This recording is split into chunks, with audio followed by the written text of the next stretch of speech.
여러분이 캄캄한 길 한복판에 서 있다고 상상해 보세요. 방향을 모른 채 말이죠. 여러분, 주위에는 답 없는 질문들이 둘러싸고 있습니다. 왜 이 삶에는 이토록 많은 고통이 있을까요? 왜 우리는 계속 행복을 찾지만 그것은 구름처럼 순식간에 사라져 버릴까요? 왜 모든 것을 가졌는데도, 돈, 명예, 사랑이 있는데도 마음 한구석에는 채워지지 않는 공허함이 남아있을까요? 여러분은 아시나요? 바로 이런 질문들이 2500년 전 한 젊은 왕자로 하여금 황금 궁전을 떠나 답을 찾아 나서게 했다는 것을 말입니다. 그리고 그가 진리를 찾았을 때 인류에게 무가치한 선물을 가져다 주었습니다. 바로 사성제라 불리는 4가지 진리 말입니다. 하지만 이것은 단순히 옛날 이야기가 아닙니다. 이것은 바로 우리의 이야기, 오늘날 우리 각자의 이야기입니다. 아침에 일어났을 때, 공허함을 느낄 때, 거울을 보며 이 인생이 과연 무슨 의미가 있을까? 자문할 때 기계적으로 똑같은 날들을 반복하고 있다고 느낄 때, 바로 그때 여러분은 사성제의 문턱에 서 있는 것입니다. 서울에서든 도쿄에서든 이 세상 어느 도시에서든 수백만 명의 사람들이 자신들의 고통에 대한 답을 찾고 있습니다. 그들은 심리 상담소로 달려가고 한구울제를 복용하고 외로움을 잊기 위해 소셜미디어에서 몇 시간을 보냅니다. 하지만 이런 방법들이 과연 문제의 근본까지 닿을 수 있을까요? 사성제는 건조한 철학 이론이 아닙니다. 그것은 인간의 모든 희로애락을 겪은 이가 피와 눈물로 그려낸 지도입니다. 길을 잃은 영혼들을 위한 나침반이며 삶의 의미를 찾아 헤매는 이들을 위한 빛입니다. 고제 첫 번째 진리는 우리를 비관적으로 만들기 위한 것이 아닙니다. 오히려 용기 있게 현실을 직시하라는 초대장입니다. 삶의 고통이 있다는 것을 용감하게 인정할 때만 우리는 치유의 여정을 시작할 수 있기 때문입니다. 훌륭한 의사가 치료 전에 정확한 진단을 내리는 것과 같습니다.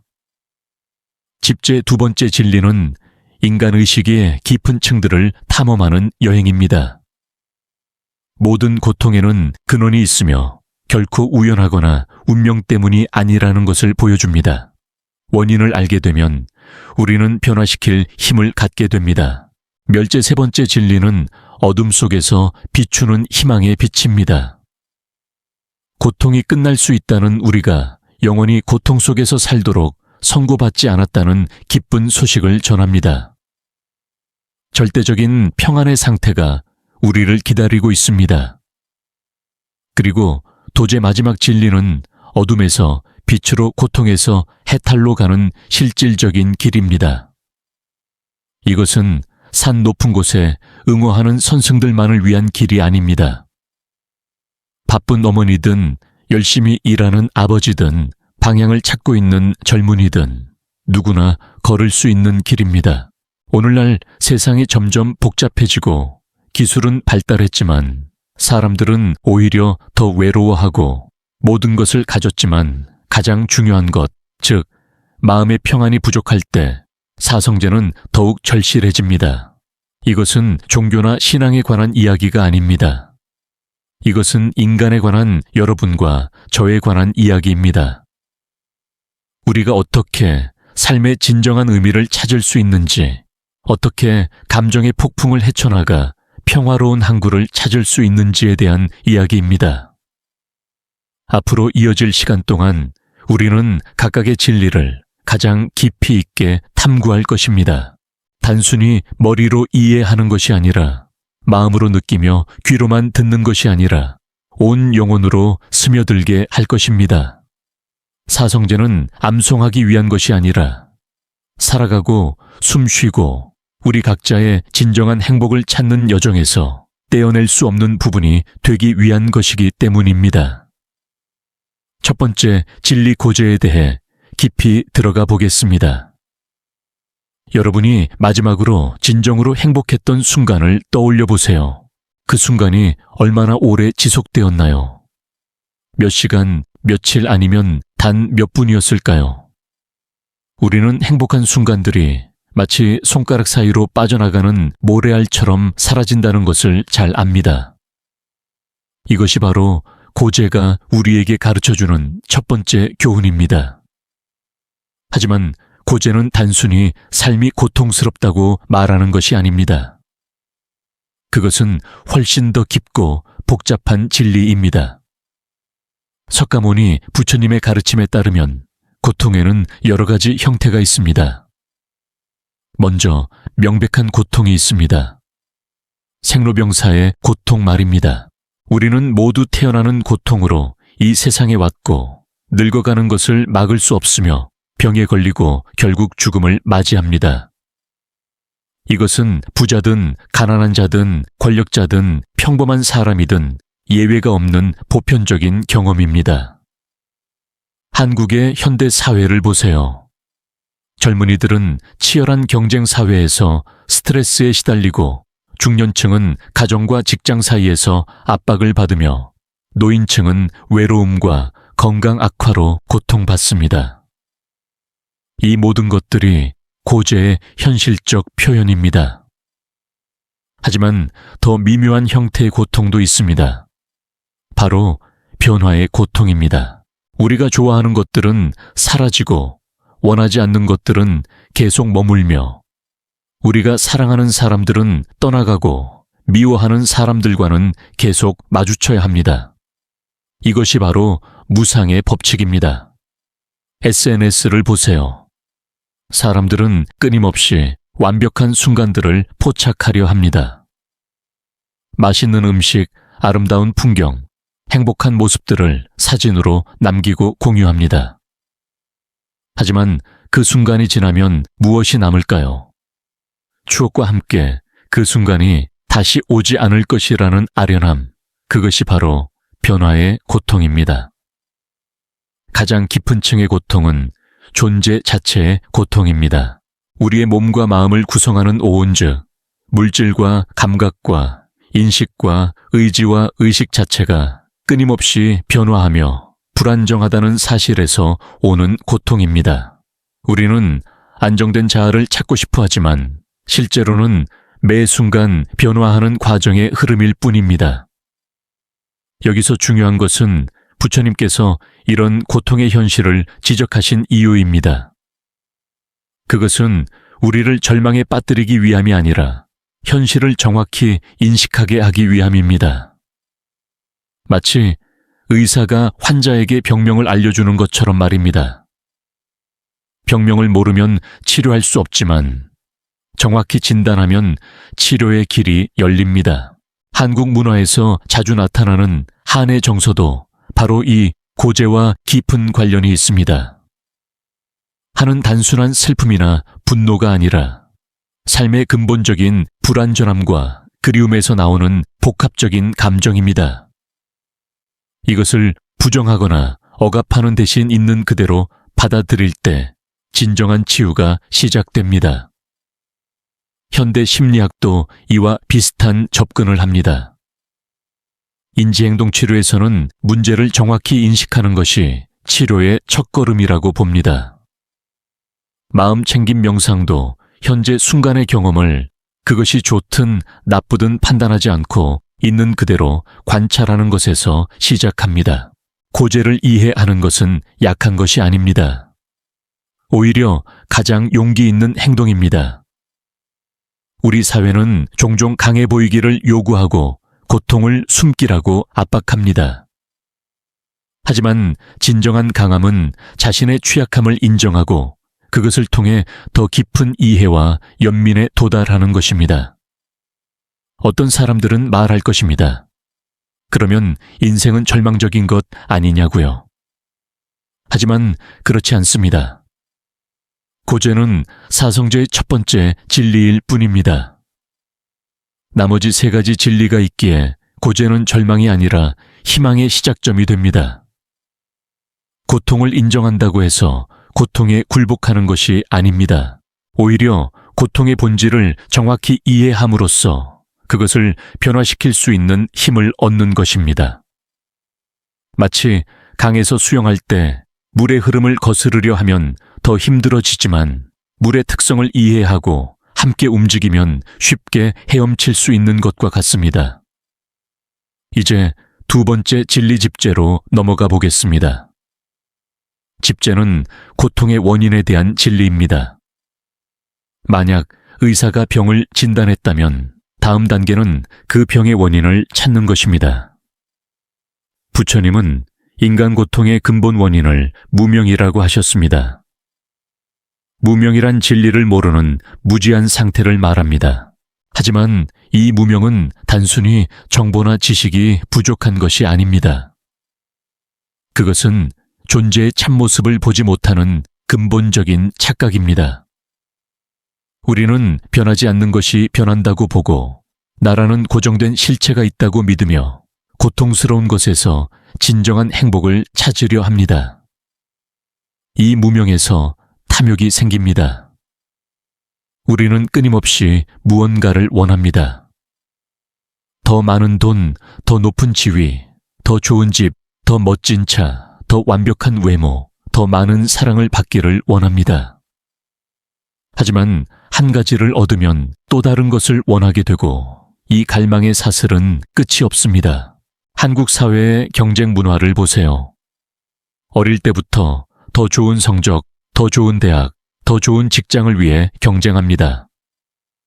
성인이 되어서도 더 많은 성취, 더 큰 성공을 위해 달립니다.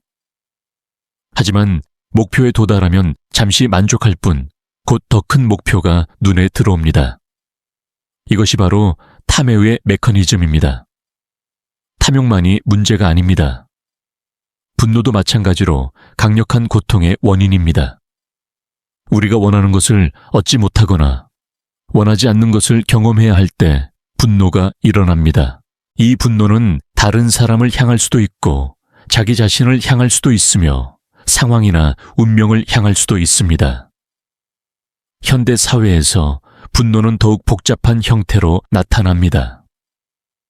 직장에서의 스트레스, 사회적 불공정에 대한 분노, 정치적 갈등, 세대 갈등, 온라인에서의 혐오 표현 등이 모두 이 분노의 표출입니다. 하지만 분노가 일시적인 시원함을 줄 수는 있어도 근본적인 문제를 해결하지는 못합니다. 오히려 더 많은 고통을 만들어낼 뿐입니다. 세 번째는 어리석음입니다. 이는 단순한 지적 능력의 부족이 아니라 현실을 있는 그대로 보지 못하는 착각을 말합니다. 우리는 영원할 것이라고 생각하며 살지만 모든 것은 변합니다. 독립적이고 고정된 자아가 있다고 믿지만 실제로는 서로 연결되고 의존하며 끊임없이 변화하는 과정일 뿐입니다. 이 세 가지 탐진치는 서로 얽혀 있으며 연쇄 반응을 일으킵니다. 탐욕이 좌절되면 분노가 생기고 분노 속에서는 올바른 판단을 할 수 없게 되어 어리석음이 더해집니다. 어리석음은 다시 탐욕과 분노를 부채질합니다. 현대 심리학의 관점에서 보면 이것은 부적응적 인지 패턴과 감정 조절의 문제로 이해할 수 있습니다. 인지치료에서 말하는 왜곡된 사고 패턴들, 흑백 논리, 파국화 개인화 등 은 모두 집제에서 말하는 무명의 구체적 표현들입니다. 하지만 여기서 중요한 것은 이런 탐진치가 우리의 본성이 아니라는 점입니다. 그것들은 무명에서 비롯된 후천적 습관일 뿐입니다. 구름이 하늘 자체가 아니듯 번뇌는 우리 마음의 본성이 아닙니다. 따라서 그것들을 변화시킬 수 있습니다. 집제를 이해하는 것은 자기 비난을 위한 것이 아닙니다. 오히려 자기 이해와 연민을 위한 것입니다. 우리가 왜 이런 패턴에 빠지게 되었는지, 어떤 조건들이 이런 반응을 만들어내는지 이해하게 되면 그 패턴을 바꿀 수 있는 가능성도 보이기 시작합니다. 업의 법칙도 여기서 중요한 역할을 합니다. 업이란 우리의 행동과 그 결과 사이의 인과관계를 말합니다. 탐진치에 바탕한 행동은 고통을 낳고 지혜와 자비에 바탕한 행동은 행복을 낳습니다. 이것은 신비로운 힘이 아니라 자연스러운 인과 법칙입니다. 예를 들어 분노로 누군가를 해치면 그 사람도 상처받지만 자신도 괴롭습니다. 마음이 어두워지고 인간관계가 나빠지며 스트레스로 건강도 해칩니다. 반대로 자비롭고 지혜로운 행동은 다른 사람에게 도움이 될 뿐만 아니라 자신에게도 평안과 기쁨을 가져다 줍니다. 이제 세 번째 진리 멸제에 대해 알아보겠습니다.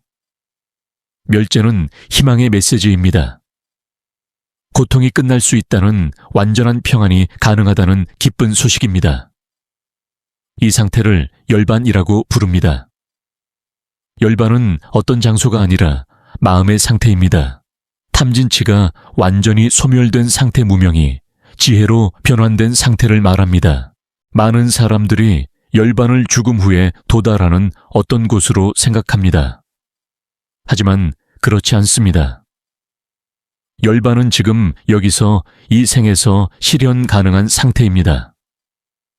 부처님 자신이 35세에 깨달음을 얻으신 후 45년 동안 이 세상에서 열반의 상태로 살아가셨습니다. 열반이란 무엇일까요? 그것은 소멸이 아닙니다. 오히려 완전한 자유입니다. 탐욕에서 자유롭고 분노에서 자유로우며 무지에서 자유로운 상태입니다. 두려움이 없고 불안이 없으며 완전한 평온과 기쁨이 있는 상태입니다. 현대적인 언어로 표현하자면 그것은 완전한 정신적 건강 상태라고 할 수 있습니다. 스트레스가 없고 우울하지 않으며 불안하지 않은 상태. 하지만 단순히 증상이 없는 것을 넘어서 깊은 지혜와 무한한 사랑이 넘치는 상태입니다. 이런 상태가 정말 가능할까요? 회의적인 분들이 계실 것입니다. 하지만 역사를 통해 이런 상태에 도달한 많은 사람들의 증언이 있습니다. 그들의 삶과 가르침을 보면 이것이 단순한 환상이나 착각이 아님을 알 수 있습니다. 한국의 전통에서도 이런 깨달음에 도달한 많은 스승들이 있었습니다. 원효대사, 의상대사, 진울국사 같은 분들의 삶과 가르침에서 우리는 진정한 평안과 지혜의 가능성을 볼 수 있습니다. 현대과학도 이런 가능성을 뒷받침하고 있습니다. 신경과학 연구에 따르면 장기간 명상을 수행한 사람들의 뇌에서는 실제로 구조적, 기능적 변화가 일어납니다. 행복감을 담당하는 부위는 활성화되고 스트레스를 담당하는 부위는 진정됩니다. 감정 조절 능력이 향상되고 집중력과 기억력도 좋아집니다. 하지만 멸제에서 중요한 것은 이런 상태가 단계적으로 도달 가능하다는 점입니다. 완전한 열반에 이르지 못했다 해도 그 방향으로 나아가는 각 단계마다 더 큰 평안과 자유를 경험할 수 있습니다. 예를 들어 분노하는 횟수가 줄어들고 분노의 강도가 약해지는 것, 탐욕에 덜 휘둘리고 만족할 줄 아는 것 상황을 더 명확하게 보고 지혜롭게 대응하는 것 등이 모두 열반으로 가는 과정의 경험들입니다. 이것은 완전주의와는 다릅니다. 완전주의는 완벽하지 않으면 의미가 없다고 보지만 불교의 관점에서는 한 걸음 한 걸음이 모두 의미가 있습니다. 조금이라도 탐진치가 줄어들고 지혜와 자비가 늘어나면 그만큼 더 행복하고 평안해집니다. 열반의 특징 중 하나는 무조건적 행복입니다. 외부 조건에 의존하지 않는 행복 무언가를 얻어야 하거나 피해야 할 필요가 없는 완전한 만족입니다. 이것이 우리가 보통 추구하는 조건부 행복과의 차이점입니다. 우리는 보통 무언가를 가져야 행복하다고 생각합니다. 좋은 직장, 좋은 집, 좋은 배우자, 건강한 몸 등을 가져야 행복할 수 있다고 믿습니다. 하지만 이런 조건부 행복은 그 조건이 바뀌면 사라집니다. 직장을 잃으면, 건강이 나빠지면, 관계가 틀어지면 행복도 사라집니다. 하지만 열반의 행복은 그렇지 않습니다. 그것은 마음 자체의 본래 성품에서 나오는 행복이기 때문에 외부 조건의 변화에 흔들리지 않습니다. 물론 이것이 외부 세계에 무관심하다는 뜻은 아닙니다. 오히려 더 깊은 사랑과 연민으로 세상과 관계를 맺지만 그 관계에 집착하지 않습니다. 또 다른 특징은 완전한 자유입니다. 우리는 보통 자유를 원하는 것을 할 수 있는 능력이라고 생각합니다. 하지만 진정한 자유는 원하지 않을 자유, 즉 탐욕과 분노와 무지에 끌려다니지 않을 자유입니다. 예를 들어 맛있는 음식을 보면 반드시 먹어야 한다는 충동에서 자유로우면 먹고 싶을 때는 감사하게 먹고 필요 없을 때는 자연스럽게 거를 수 있습니다. 누군가 나를 비판할 때 반드시 화를 내야 한다는 반응에서 자유로우면 그 비판에서 배울 점이 있으면 겸허하게 받아들이고 그렇지 않으면 평온하게 넘길 수 있습니다. 이제 네 번째이자 마지막 진리인 도제에 대해 알아보겠습니다. 도제는 실천의 진리입니다. 고통의 소멸에 이르는 길을 구체적으로 제시합니다. 이 길을 팔정도라고 합니다. 정견, 정사유, 정어, 정업, 정명, 정정진, 정념, 정정의 8가지입니다. 정견은 올바른 견해를 의미합니다. 이것은 사성제를 이해하고 무상과 고와 무아의 진리를 아는 것입니다. 하지만 단순한 지적 이해가 아니라 삶을 통해 체득하는 지혜입니다. 현대 사회에서 정견은 특히 중요합니다. 우리는 수많은 정보와 의견들에 둘러싸여 살고 있습니다.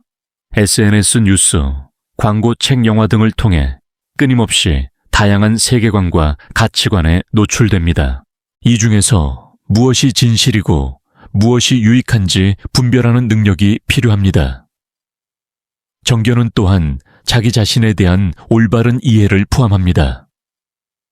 나는 누구인가? 무엇을 위해 살고 있는가? 진정으로 중요한 것은 무엇인가? 이런 근본적인 질문들에 대한 명확한 답을 갖는 것입니다.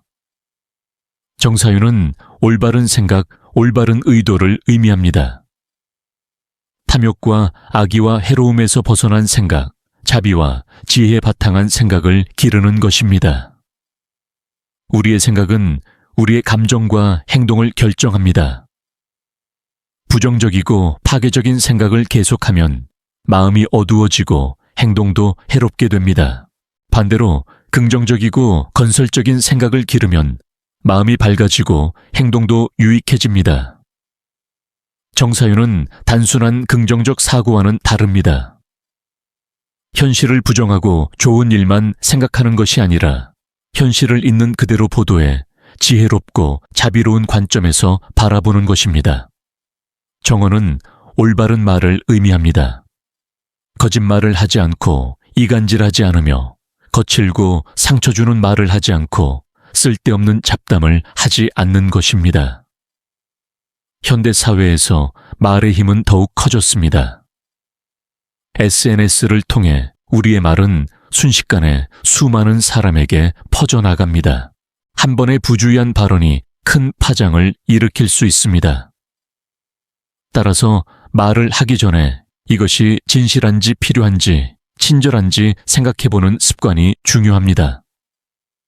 정언은 또한 침묵의 지혜를 포함합니다.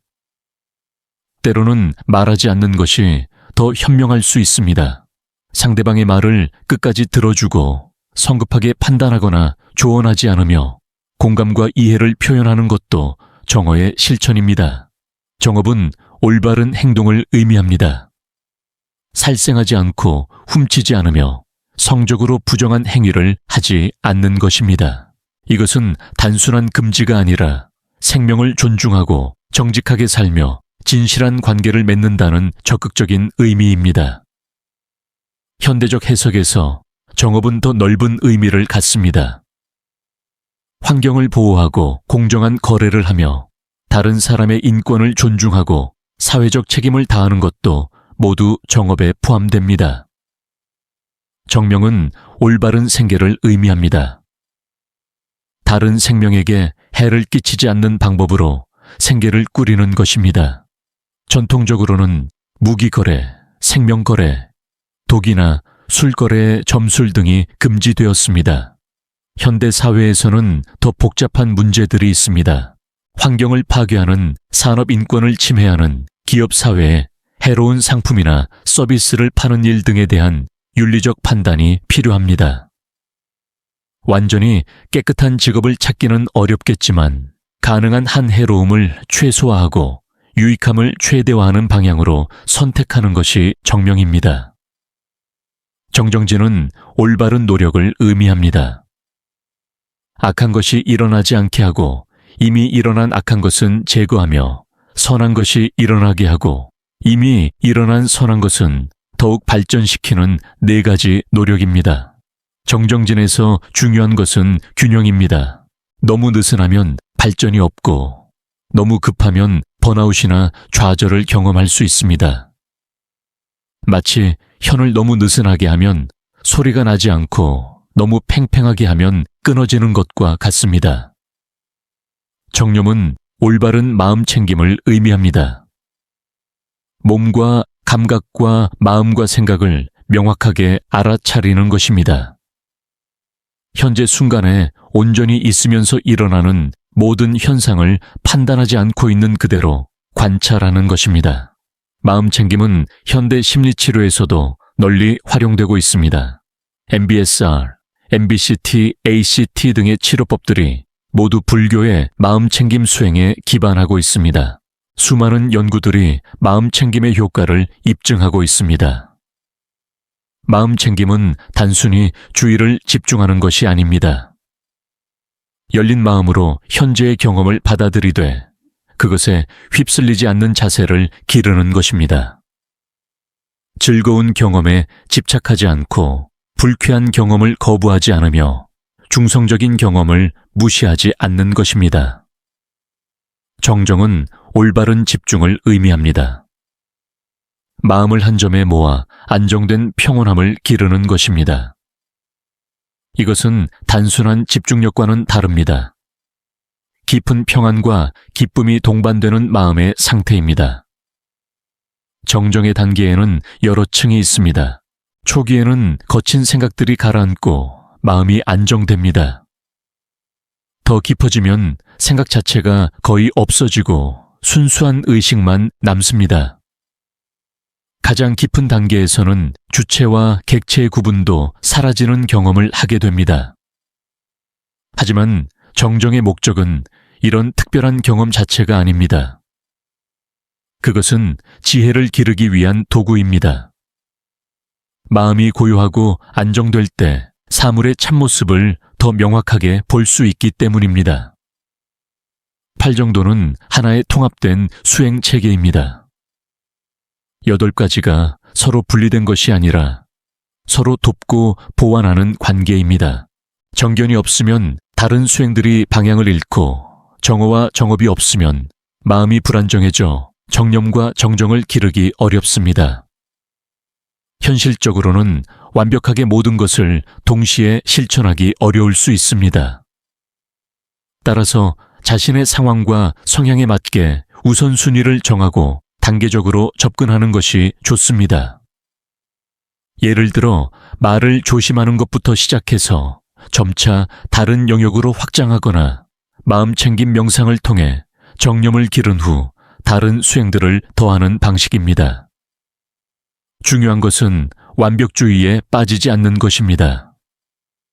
실수하고 넘어지는 것은 자연스러운 일입니다. 중요한 것은 다시 일어나서 계속 걷는 것입니다. 부처님도 깨달음을 얻기까지 오랜 시간과 많은 시행착오를 겪으셨습니다. 팔정도는 또한 개인 수행에만 머무르지 않습니다. 그것은 사회적 실천도 포함합니다. 정견을 통해 사회의 문제들을 지혜롭게 분석하고 정어와 정업을 통해 다른 사람들과 조화로운 관계를 맺으며 정명을 통해 사회에 유익한 역할을 하는 것입니다. 한국 사회의 여러 문제들, 극심한 경쟁 세대 갈등, 정치적 분열, 환경 파괴 등 또 결국 개인의 탐진치가 집단적으로 표출된 결과입니다. 따라서 개인의 변화가 사회의 변화로 이어질 수 있고 사회의 변화가 개인의 수행을 도울 수 있습니다. 이제 사성제가 현대 생활에 어떻게 적용될 수 있는지 구체적으로 살펴보겠습니다. 스트레스 관리에서 사성제의 적용을 보겠습니다. 먼저 스트레스를 고제의 관점에서 인정합니다. 스트레스는 자연스러운 현상이며 그것을 없애려고 애쓰는 대신 있는 그대로 받아들입니다. 다음으로 집제의 관점에서 스트레스의 원인을 탐구합니다. 외부 상황 자체보다는 그 상황에 대한 우리의 반응이 스트레스를 만든다는 것을 이해합니다. 완벽해야 한다는 욕구, 통제하고 싶은 욕구, 인정받고 싶은 욕구 등이 스트레스의 진짜 원인입니다. 멸제의 관점에서는 스트레스 없는 상태가 가능하다는 것을 압니다. 외부 상황이 바뀌지 않아도 마음의 평안을 유지할 수 있다는 희망을 갖습니다. 도제의 관점에서는 구체적인 실천 방법을 적용합니다. 마음 챙김을 통해 스트레스를 객관적으로 관찰하고 올바른 생각을 통해 상황을 재평가하며 적절한 행동을 통해 할 수 있는 것은 하고 할 수 없는 것은 받아들입니다. 인간관계에서도 사성제를 적용할 수 있습니다. 관계에서 오는 고통을 고제로 이해하고 그 원인을 집제로 탐구하며 조화로운 관계의 가능성을 멸제로 확신하고 구체적인 소통과 이해의 방법을 도제로 실천합니다. 갈등이 생겼을 때 상대방을 바꾸려는 욕구나 내가 옳다는 집착에서 벗어나 진정한 소통과 이해를 추구합니다. 상대방의 입장을 이해하려 노력하고 내 감정을 조절하며 건설적인 해결책을 찾습니다. 직업과 경력에서도 사성제는 중요한 지침을 제공합니다. 성공에 대한 과도한 집착이나 실패에 대한 두려움을 집제로 이해하고 진정한 성취감과 보람을 추구합니다. 일 자체에서 의미를 찾고 다른 사람들에게 도움이 되는 방향으로 능력을 개발합니다. 한국 사회의 치열한 경쟁 구조에서 사성제는 특별한 의미를 갖습니다. 남과의 비교가 아닌 자신만의 속도로 성장하는 것, 외부의 평가가 아닌 내면의 만족을 추구하는 것, 결과에 대한 집착이 아닌 과정에서의 최선을 다하는 것이 사성제의 실천입니다. 건강관리에서도 사성제를 적용할 수 있습니다. 몸의 한계를 고제로 받아들이고 건강하지 못한 습관의 원인을 집제로 탐구하며 진정한 건강의 가능성을 멸제로 확신하고 균형 잡힌 생활 방식을 도제로 실천합니다. 나이 들어가는 것에 대한 두려움, 외모에 대한 집착병에 대한 공포 등을 지혜롭게 다루는 방법을 사성제에서 찾을 수 있습니다. 몸과 마음은 변하지만 그 변화를 자연스럽게 받아들이면서도 가능한 최선의 상태를 유지하려 노력하는 것입니다. 돈과 물질에 대한 관점도 사성제를 통해 재정립할 수 있습니다. 돈 자체는 중성적이지만 그것에 대한 집착이 고통을 만든다는 것을 이해합니다. 필요한 만큼은 성실하게 벌되 그것에 휘둘리지 않고 나눔과 베풀매 기쁨도 경험합니다. 소비주의 문화에서 진정한 만족과 행복이 무엇인지 성찰하고 광고나 사회적 압박에 의한 욕망과 진짜 필요를 구별하는 지혜를 기릅니다. 가족 관계에서도 사성제는 큰 도움이 됩니다. 부모와 자녀, 부부, 형제자매 사이의 갈등과 기대를 지혜롭게 다루는 방법을 배웁니다. 서로를 있는 그대로 받아들이고 조건 없는 사랑을 실천하며 건강한 경계를 만드는 것입니다. 특히 한국의 가족주의 문화에서 개인의 행복과 가족의 기대 사이의 균형을 찾는 것은 쉽지 않은 과제입니다. 사성제는 이런 딜레마를 지혜롭게 해결하는 틀을 제공합니다. 육아와 교육에서도 사성제의 원리를 적용할 수 있습니다. 아이의 성공에 대한 과도한 기대나 통제욕에서 벗어나 아이 본연의 가능성을 믿고 지원하는 것입니다. 성적이나 성취보다는 인성과 행복을 우선시하고 아이가 자신만의 길을 찾아갈 수 있도록 돕습니다. 노년기의 삶에서 사성제는 특별한 의미를 갖습니다. 젊음에 대한 그리움, 죽음에 대한 두려움, 외로움과 무력감 등을 지혜롭게 다루는 방법을 제시합니다. 나이 드는 것을 고제로 받아들이되 그 안에서도 의미와 보람을 찾고 남은 시간을 더욱 소중히 여기며 다음 세대에게 지혜를 전하는 역할을 합니다.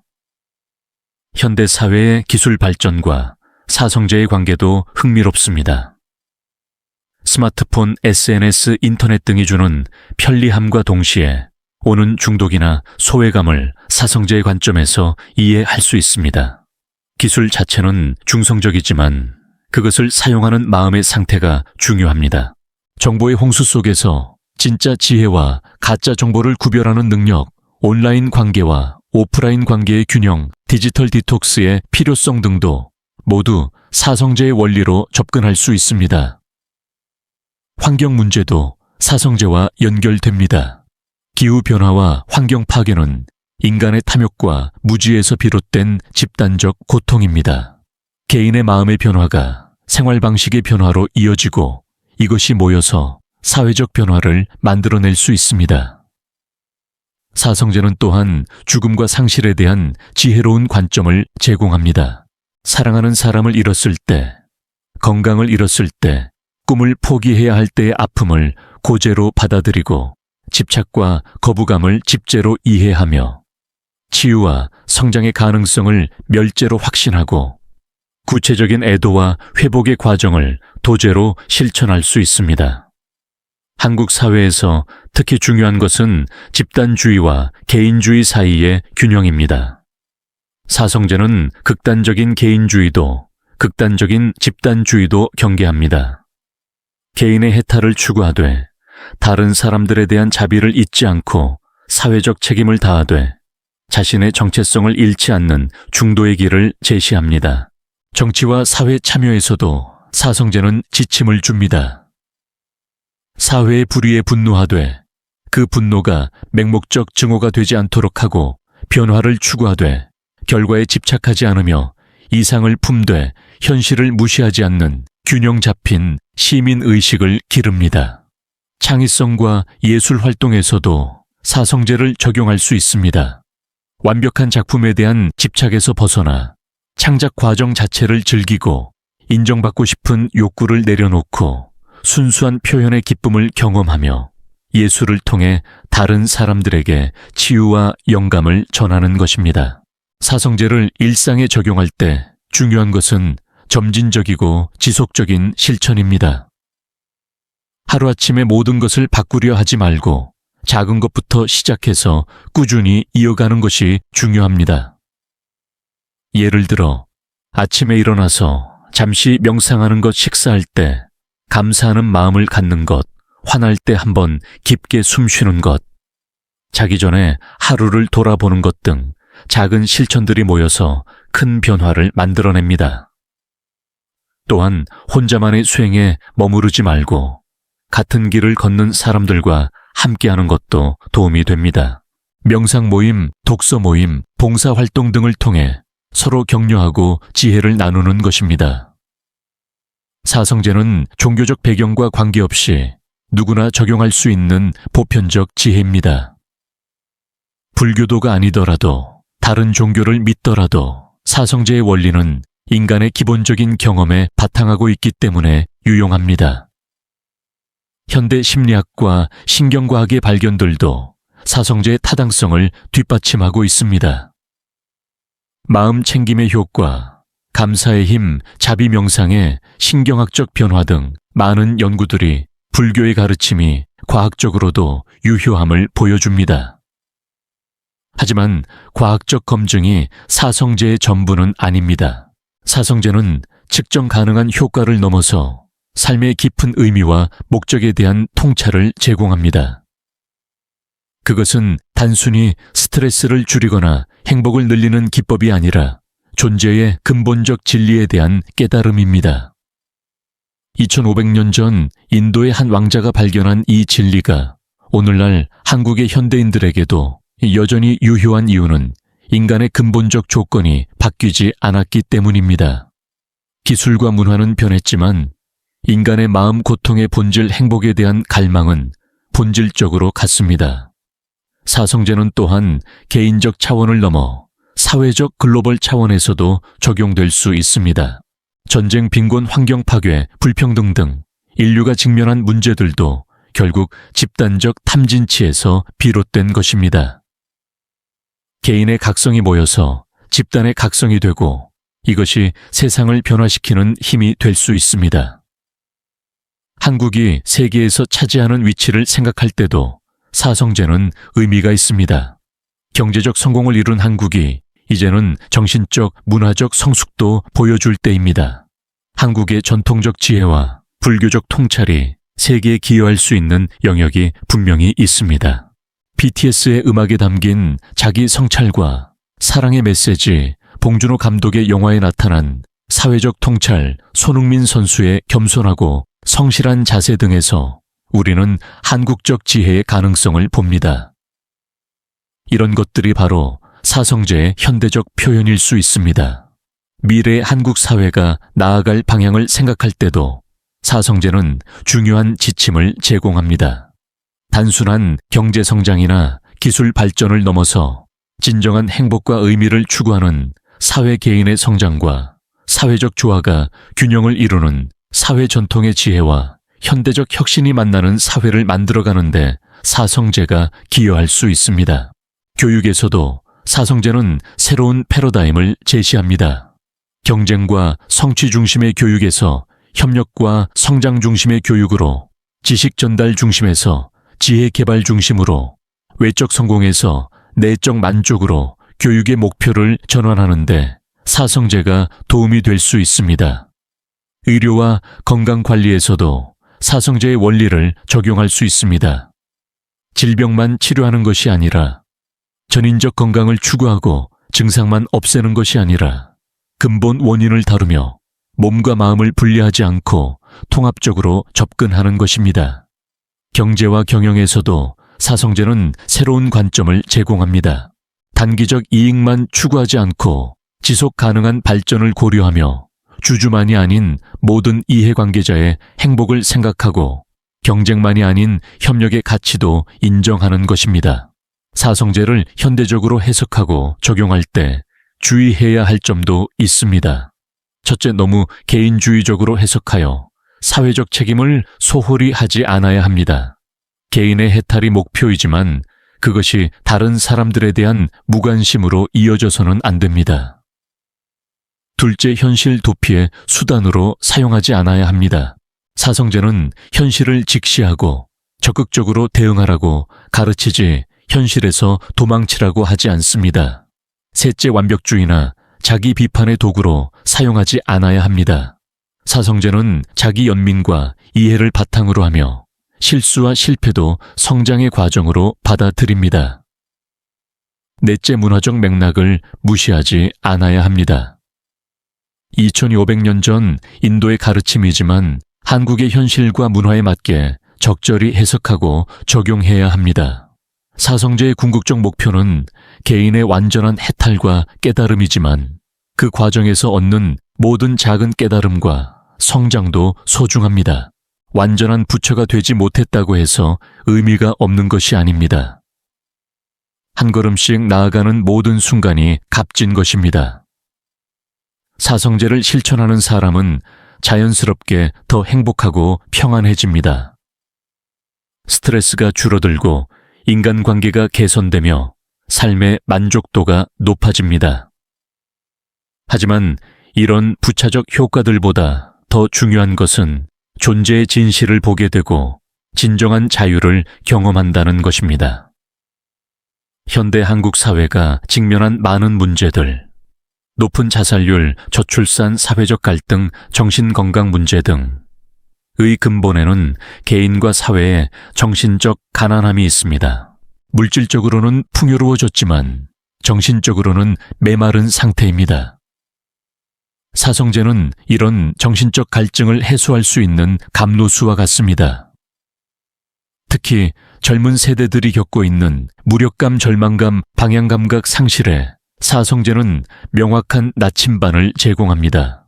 외부의 성공 기준에만 매달리지 않고 내적 성장을 추구하며 남과의 비교가 아닌 자신만의 속도로 발전하고 결과에 대한 집착보다는 과정에서의 최선을 다하는 자세를 기를 수 있습니다. 중년층에게는 사성제가 인생의 후반부를 더욱 의미 있게 살아갈 수 있는 지혜를 줍니다. 지나간 것에 대한 후회나 미래에 대한 불안에서 벗어나 현재를 충실히 살고 자녀와 가족에 대한 과도한 기대와 통제욕을 내려놓으며 나이 듦을 자연스럽게 받아들이면서도 계속 성장하고 기여할 수 있는 방법을 찾을 수 있습니다. 노년층에게는 사성제가 죽음에 대한 두려움을 넘어서고 지혜와 경험을 다음 세대에게 전하며 마지막까지 의미 있는 삶을 살 수 있게 도와줍니다. 젊음이나 건강을 잃었다고 해서 가치가 없어지는 것이 아니라 오히려 더 깊은 차원의 아름다움과 지혜를 발휘할 수 있습니다. 사성제는 또한 성별, 계층, 학력, 직업에 관계없이 모든 사람에게 열린 길입니다. 복잡한 철학적 지식이나 특별한 자격이 필요한 것이 아닙니다. 진솔하게 자신의 삶을 바라보고 변화하려는 의지만 있으면 누구나 시작할 수 있습니다. 가정주부든 직장인이든 학생이든 사업가든 각자의 위치에서 사성제를 적용할 수 있습니다. 설거지를 할 때도 마음 챙김으로 할 수 있고 회의를 할 때도 정어를 실천할 수 있으며 공부할 때도 정정진의 자세로 할 수 있습니다. 사성제의 아름다움 중 하나는 그것이 배타적이지 않다는 점입니다. 다른 종교나 철학과 대립하지 않으며 오히려 더 깊이 있게 이해할 수 있도록 도와줍니다. 기독교의 사랑, 유교의 인의예지, 도교의 무의자연 등과도 서로 통하는 면이 많습니다. 과학과도 모순되지 않습니다. 오히려 현대 과학이 밝혀낸 뇌과학, 인지과학, 심리학의 발견들이 사성제의 통찰을 뒷받침하고 있습니다. 신경가소성, 감정조절, 스트레스 반응 등에 대한 과학적 이해가 사성제의 실천을 더욱 효과적으로 만들어줍니다. 사성제를 깊이 이해하고 실천하게 되면 자연스럽게 다른 사람들에게도 도움이 되고 싶어집니다. 이것은 의무나 강요가 아니라 자연스러운 흐름입니다. 마치 촛불 하나가 다른 촛불을 밝혀도 자신의 빛이 줄어들지 않는 것처럼 지혜와 자비를 나누면 나눌수록 더욱 풍성해집니다. 이런 방식으로 사성제를 실천하는 사람들이 늘어나면 사회 전체의 분위기도 변화할 수 있습니다. 경쟁과 갈등보다는 협력과 화합이, 물질적 성공보다는 정신적 성숙이, 즉각적 만족보다는 지속적 행복이 더 중요한 가치로 여겨지는 사회 말입니다. 이것은 유토피아적 환상이 아닙니다. 역사를 보면 위대한 정신적 스승들의 가르침이 실제로 사회를 변화시킨 사례들이 많습니다. 부처님 시대의 인도 공자님 시대에 중국 예수님 시대의 중동 등에서 개인의 깨달음이 사회적 변혁으로 이어진 것을 볼 수 있습니다. 현대에도 마하트마 간디의 비폭력 운동, 마틴 루터킹의 인권 운동, 넬슨 만델라의 화해 정신 등이 모두 깊은 정신적 통찰에 바탕한 사회 변화의 사례들입니다. 이들 모두에게서 사성제와 통하는 지혜를 발견할 수 있습니다. 한국에서도 이미 이런 변화의 조짐들이 보입니다. 경제적 성공만을 추구하던 사회에서 워라밸, 소확행, 미니멀 라이프 등 삶의 질을 중시하는 문화가 확산되고 있습니다. 명상과 요가 같은 정신적 수행에 관심을 갖는 사람들이 늘어나고 있습니다. 환경보호동물 권리, 공정무역 등에 대한 관심도 높아지고 있습니다. 이런 변화들은 모두 사성제의 정신과 맥을 같이 합니다. 자신의 행복만이 아니라 모든 생명의 행복을 생각하고 현재의 만족만이 아니라 미래 세대의 복지도 고려하며 개인의 이익만이 아니라 전체의 조화를 추구하는 것입니다. 하지만 아직 갈 길이 멉니다. 여전히 극단적 경쟁 물질 만능주의, 즉흥적 쾌락 추구 등의 문화가 강합니다.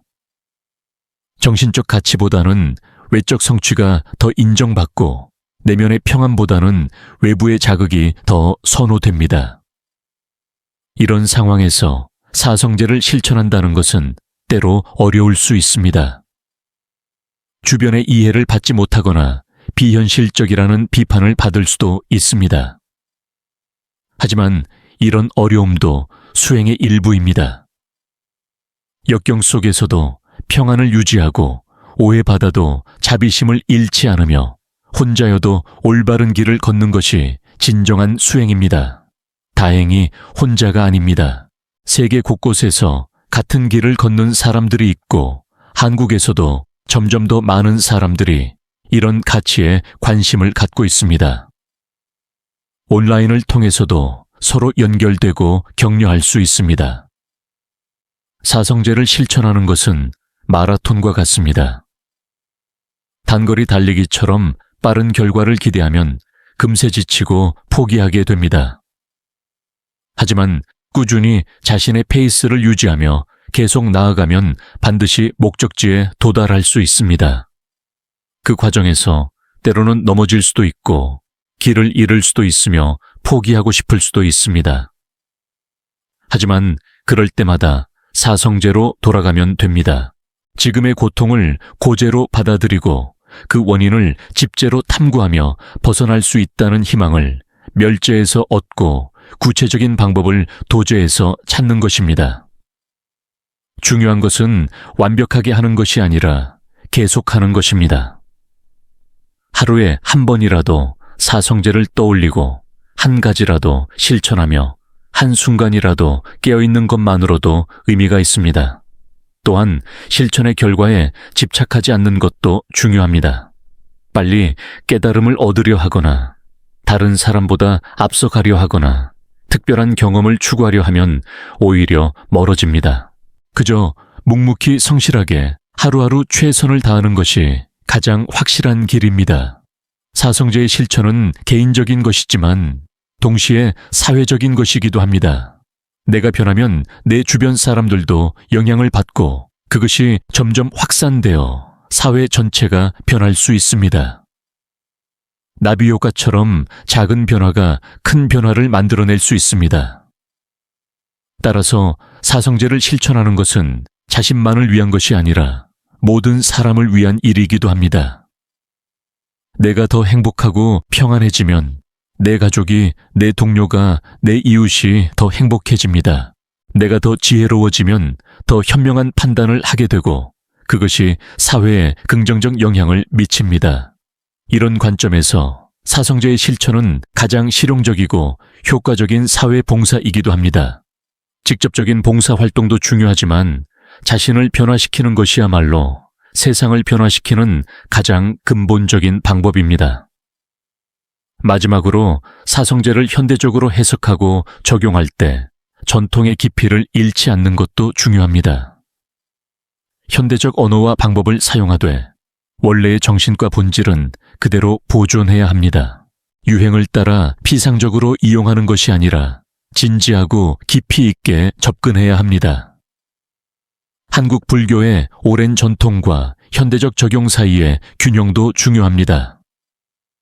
조선시대부터 내려온 한국 불교의 독특한 특색들, 선과 교학의 융합생활, 불교의 전통, 호국 불교의 정신 등을 현대적으로 계승하면서 사성제를 실천하는 것입니다. 세계화 시대에 한국적 특색을 유지하면서도 보편적 가치를 추구하는 것, 전통을 계승하면서도 혁신을 멈추지 않는 것, 개인의 해탈을 추구하면서도 사회적 책임을 다하는 것이 현대 한국 사회에서 사성제를 실천하는 바람직한 모습일 것입니다. 결국 사성제는 500년 전에 발견된 진리이지만 오늘날에도 여전히 생생하고 실용적인 지혜입니다.